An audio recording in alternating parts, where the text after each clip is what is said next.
주간의 교통 이슈를 짚어봅니다. 위클리 교통 이슈 김경배 교통전문위원과 함께하겠습니다. 전화 연결 전에요. 지금 315대로 동마산 나들목 3거리에서 합성 4거리 방향 앞서 소식을 전해드렸는데요. 지금 CCTV를 보니까 아직까지 견인차가 지금 사고 처리를 하고 있는 중입니다. 계속해서 1차로의 승용차 관련 사고 처리 중에 있으니까요. 주의운전 해주시기 바랍니다. 자, 김경배 교통전문위원 함께 보겠습니다. 안녕하세요. 네, 안녕하십니까. 네, 오늘은 어떤 소식 전해주실 건가요? 네, 오늘 첫눈이 내렸는데요. 네네. 네, 초등학생이 또 그 아파트 도로에서 숨졌고요. 네. 또 졸음과 전방주시 사고를 방지하는 이런 동공인식 감지 경고 장치가 상용화에 적용이 됐습니다. 네. 그리고 고교생과 20대 여성의 음주 무면허 사고와 또 동기생 6명을 사상케 한 음주 대학생이 이어서 또 음주로 단속된 진에어 조종사와 면허 정지 수준 음주운전 검사는요, 가벼운 징계를 받았다는 소식을 준비해봤습니다. 오늘도 좀 가슴이 먹먹해지는 것 같은데요. 네. 이 아파트 단지 차로 도로가 아니라는 규정 때문이기도 합니다. 네. 이 소방관 부부의 청원이 있었지만 네. 울산 아파트 단지에서 초등생이 숨졌죠. 네. 네. 아파트 도로에서 낮은 자세로 신발끈을 매던 것을 알진 초등학생이 또 네. SUV 차에 희생이 됐습니다. 울산 동부경찰서는 쪼그린 자세로 신발을 굳혀 신고 있었고 때마침 이 지점을 지나던 SUV 운전자가 10세 남아를 보지 못해 발생된 인사사고라고 이렇게 밝혔는데요. 네. 현장 장면이 기록된 그 블랙박스에는요, 친구들과 함께 걸어가다가 혼자 쪼그려 앉아있는 모습이 기록돼 있어서 아마 그 신발끈을 묶던 것으로 이렇게 추정한 것 같습니다. 정말 마음이 아픈데요. 이 서행이 원칙인 아파트 단지 내 도로 사고 이해가 안 가도 네. 참 이 때문에 국토부가 조사까지 했는데 어떤 원인들이 있었습니까?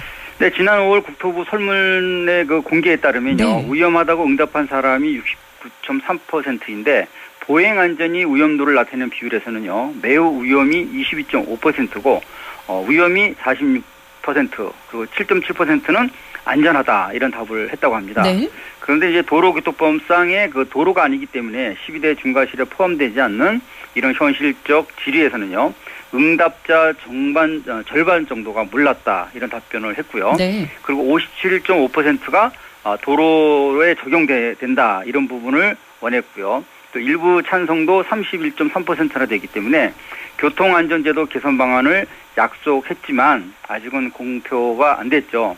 이런 와중에 또 사고 원인은요, SUV의 높은 차체만이 아닌 보호전 이상의 규정 속도와 이걸 지켜야 되는데 그러지 않았던 것 같고요. 네. 또 소홀한 전방 주시가 큰 문제가 아닌가 이렇게 생각이 됩니다. 맞습니다. 근데 요즘 장착되는 이 자동 감지 브레이크가 있었다면 이런 네. 예기치 못한 희생도 막을 수 있었을 것 같다라는 네. 생각 듭니다만 네, 맞습니다. 항상 전방 주시 태만이 문제네요. 그렇습니다. 아까 말씀하신 게 시티 브레이크라고 불리는 이 자동 제동 장치는요, 고속 주행이 아닌 서행에서만 운전자가 미처 제동을 못했을 때 알아서 서줍니다. 네. 이런 기술은 졸음운전 사고가 많은 대형차에 접목이 되면서 현재 운전자 눈동자를 감시하는 기술로까지 발전이 됐는데요. 운전자 눈이 반쯤 이렇게 감기는 상황이면요, 네네. 계기판에 적색등이 깜빡이고 삐 소리를 반복해서 내고 1차 경고음을 하게 됩니다. 네. 그리고 자동 환기를 위한 창문 개폐로 이어지는데요. 이런 제어는 실시간 운전자 동공을 인식하는 감지 기술로 이루어지고 있다고 합니다. 뛰어난 기술 같은데요. 네네, 이 맞습니다. 비상 자동 제동에 이어서 이제는 운전자의 눈동자 초점에서 졸음, 네. 전방 주시를 감지한다 이런 말씀인 것 같습니다. 네. 근데 지금 국산 상용차에는 적용되고 있다면서요? 그렇습니다. 동공인식 졸음운전 경고장치 드라이브 스테이트 모니터링 기반의 이를 이제 DSM 시스템이라고 하는데요. 네네. 2019년형 국산 중대형 트럭에 장착이 되고 있습니다. 졸음운전과 전방 미주시를 경고해주고 또 과로를 막는 휴식 권장 역할까지 하는 이런 기술이라고 하는데요. 네. 전면 유리 쪽에 설치된 적외선 카메라는요, 운전자 동공 50% 이상이 감기게 되면 2초간 시청각적인 경고를 하고요. 네. 이 상태가 7초간 연속되거나 유지될 경우 16초 동안 무려 3번 이상의 졸음 경고가 발생되면서 창문 30%를 열었다가 네네. 4초 후에는 자동으로 닫히지만요. 하지만 그 맹신은 금물입니다. 네. 아마 이 기술은 현재 그 선글라스를 착용을 해도 동공을 인식하는 비율이 높다고 하지만 많은 사람들의 동공은 각기 모양과 색도가 다르기 때문에 너무 맹신한 것은 안 된다 이런 말씀이죠. 네, 그래도 좀 좋은 영향을 미치기를 기대를 해보겠습니다. 맞습니다. 자, 다음 소식은 이어가 볼게요. 네. 음주와 무면허 사고가 많은데 면허가 없는 고교생이 선배 택배차를 운전을 하다가 네. 한 명이 벌써 숨졌고요. 네. 한 명은 또 중태에 빠뜨린 사고가 있었죠. 네. 아마 알려진 바로는 동네 선배가 고교생 2명과 함께 택배 운송을 하다가 잠시 내렸는데 네. 꽂혀 있는 키에 호기심이 발동된 고교생이 핸들을 잡았다 낸 병고다 이렇게 알려지고 있지만 네. 또 어떤 면에서는 이거는 선배를 대신해서 운전하다가 이런 문제가 생겼다 이렇게 얘기를 합니다. 어쨌든 이거 1톤 택배 차량이 주차되어 있던 5톤 트럭을 들이받으면서 조수석 친구는 숨지고 자신도 크게 다쳤다고 하는데요. 네. 광주에서는 또 면허가 없는 20대 음주 여성이 차를 훔쳐 운전하다가 보행자의 허리 부분을 아웃사이드 미러로 쳤습니다. 네. 그래서 이제 서구 번화가의 좁은 이변도로에서 출동한 경찰을 만나자 놀라서 달아나면서 주차 차량 3대를 들이박았는데 당시 혈중 알코올 농도는 0.186%로 면허 취소 수준이라고 합니다. 음주 사고 언제쯤 끝나겠습니까? 라는 생각이 많이 드는데. 걱정이죠. 그럼요. 네, 근데 윤창호법이 발의된 부산 지역은 더 음주운전이 많다고 합니다, 지금. 네, 더군다나 지금 홍성에서도 대학생이 동기생을 사상시켰죠. 음주운전 네. 사고가 있었다면서요? 맞습니다. 술에 취한 대학생이 몰던 렌터카가 신호등 지지대를 들이받으면서 동기생 3명을 현장에서 숨지게 했습니다. 네. 코너길 사고가 6명을 사상케 했지만 이번 사고에서는 무면허만이 아닌 음주 렌트까지 가능한 허점을 드러내고 말았습니다. 4명이 탔던 뒷좌석에서 3명이 숨지고 네. 1명이 크게 다친 점 역시 좌석 뒤 차경 여부가 주목되는 부분이겠고요. 핵심은 운전면허 취소 대상인 혈중 알코올 농도 0.101% 상태에서 자취방으로 이동했다는 것입니다. 취소 대상이네요. 네. 자, 근데 부산 지역은 이달만 해도 지금 3건의 주야가 없습니다. 음주운전 적발, 추격전까지 있었는데 네. 법원과 경찰 처분도 이제는 좀 달라져야 하지 않겠습니까? 네. 그래서 법원과 경찰도 좀 사회적 대응 차원의 강경책으로 맞대응에 나선 것 같은데요. 네. 일단은 창원지법이 2009년부터 최근까지 7번이나 음주운전으로 적발됐던 그 운전자를 단호하게 처벌했습니다.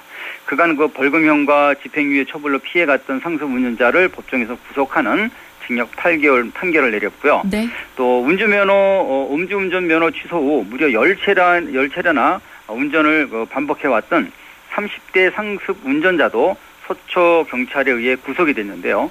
지난 1월 음주로 면허가 취소된 이후에도 추적해본 CCTV에서는 무려 10차례나 운전을 했고 음주까지 한 사실이 있었기 때문으로 알려지고 있습니다. 네, 이번에는 조금 더 다른 이야기 해볼게요. 네네. 아주 가끔 밝혀졌었습니다. 항공기 음주인데요. 네네. 이 국토부 불시 단속반이 이륙 직전에 있던 조종사를 적발해냈죠.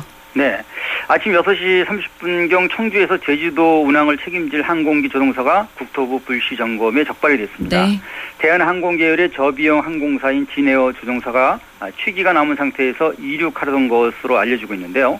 조종사가 교체되는 50분이 지연됐고 또 190명의 승객 안전 외면도 피하기는 어렵지만요. 재측정에서 정상 수치로 나온 음주 결과도 문제가 되고 있습니다. 네, 천만다행입니다. 그래도. 네. 자, 근데 국토부 측정 때는 분명히 음주 상태였지만 정식 측정하는 동안에 시간이 지나다 보니까 남았던 수치가 사라졌을 가능성도 있겠다라는 생각도 드네요. 예, 지당하신 말씀입니다. 네. 진에어는 측정 당시는 문제가 있어서 해당 네네. 조종사를 교체한 건 맞다 이렇게 얘기를 했고요. 그런데 재측정한 결과는 문제가 없었다는 겁니다. 네. 부기장은 당시 운항금지 기준인 혈중 알코올 농도 0.02%를 넘었고 또 반복되는 검증에서도 같은 수치가 나오자 그때야 비로소 이제 전날 저녁에 음주 사실을 털어놨다고 합니다. 근데 국토교통부는 20분 이내에 이의제금을 해야 하는데 네네. 무려 3시간 반이 지나서야 정밀 혈중 알코올 농도를 체크했고요. 네. 문제없는 것으로 결정이나 결국 항공기 음주조종사 사건이 아닌 셈이 되고 말았습니다. 일부러 시간을 늦춘 건지 단속반의 실수인지는 참 모르겠지만요. 네. 이 고무줄 형평성이란 것은 음주운전 처분에서 법조인들에게는 더 약하다면서요. 네, 지난 3월 현직 검사가 면허 정지 수준이 0.08 상태에서 음주운전을 하다가 적발이 됐습니다. 그런데 가장 가벼운 견책 징계를 받았고요. 그런데 이제 이에 반해서 수사관들과의 그 저녁 반주 후에 청사로 돌아와서 업무를 계속하다가 네. 자신이 수위 깬 것으로 판단했다는 게 경징계 사유라고 해서 좀 빈축을 사고 있는데요. 그런데 경찰관들은 어떤 사유가 있어도 단 한 번의 음주운전 적발로 정직 이상의 중징계를 받고 있다고 합니다. 좀 가벼운 징계다라는 또 말이 네. 나오고 있는 거죠. 그렇습니다. 사실 누구나 음주운전 똑같이 좀 형평성이 좀 필요하겠다라는 생각이 드는데요. 지금 네. 연말입니다. 그래도 음주운전 절대 하지 말자. 한 말씀만 그렇죠. 부탁드릴게요. 네. 절대적으로 이제 날씨도 춥고요. 네. 몸도 많이 움츠리고 또 빙판도 있을 수 있기 때문에 맞아요. 더더욱 음주운전은 하시면 안 됩니다. 맞습니다. 어떤 경우라도 대리운전을 하시거나 아니면 택시나 아니면 대중교통을 이용하는 것이 좋겠습니다. 네, 음주운전은 자신뿐만 아니라 또 누군가의 상대방의 또 생명을 위협할 수 있으니까요. 그렇죠. 음주운전 절대 근절됐으면 좋겠습니다. 네, 맞습니다. 네, 오늘 말씀 정말 고맙습니다. 네, 감사합니다. 네, 오늘도 유익한 이야기 나눠봤습니다. 지금까지 김경배 교통전문위원과 함께했습니다. 음주운전 단속이 강화됐다고 하는데도 아직까지는 이 정도면 괜찮겠지라고 생각해 주시는 분들 많으신 것 같아요. 절대 그러시면 안 됩니다. 우리 교통가족 여러분들께서는 음주운전 하지 않으실 거라고 믿어 의심치를 않습니다.